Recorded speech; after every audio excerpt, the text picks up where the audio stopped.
আমরা আমাদের যে 24 দফা ইস্তেহার আমরা প্রকাশ করেছি গত 3 আগস্ট, সেখানে আমরা প্রবাসী বাংলাদেশিদের মর্যাদার প্রশ্নটি রেখেছি আমাদের অন্যতম একটি দফা হিসেবে।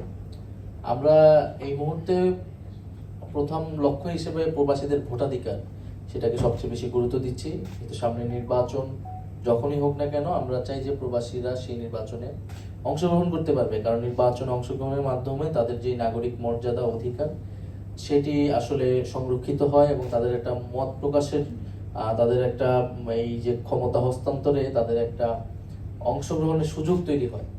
যেহেতু গণ অভ্যুত্থানে একটা বড় পরিবর্তন প্রবাসীদের কন্ট্রিবিউশন ছিল আমরা মনে করি। আর এছাড়া আমাদের দীর্ঘমেয়াদী কিছু পরিকল্পনা রয়েছে এই প্রবাসীদের আমাদের শ্রমিক পাঠানোর ক্ষেত্রে কিভাবে আমরা আরো দক্ষতা তৈরি করতে পারি, ট্রেনিং করে শ্রমিকদেরকে আমরা পাঠাতে পারি, স্টুডেন্টদেরকে আমরা আরো কিভাবে সহায়তা করতে পারি, রিভার্স ব্রেইন ড্রেইন প্রকল্পটা কিভাবে আমরা বাস্তব ভিত্তিক করতে পারি, আমাদের মেধাবী মানুষগুলোকে বিদেশ থেকে দেশে আনার উপযুক্ত পরিবেশ এবং সেই ধরনের অর্থনৈতিক ইকোসিস্টেম আমরা তৈরি করতে পারি। এই পরিকল্পনাগুলো আমাদের দীর্ঘমেয়াদী রয়েছে এবং প্রবাসী বাংলাদেশিদেরকে আমরা দেশ গঠনের বিনির্মাণে আমরা কিভাবে অংশীদার করতে পারি, এটাই আসলে আমাদের মূল লক্ষ্য।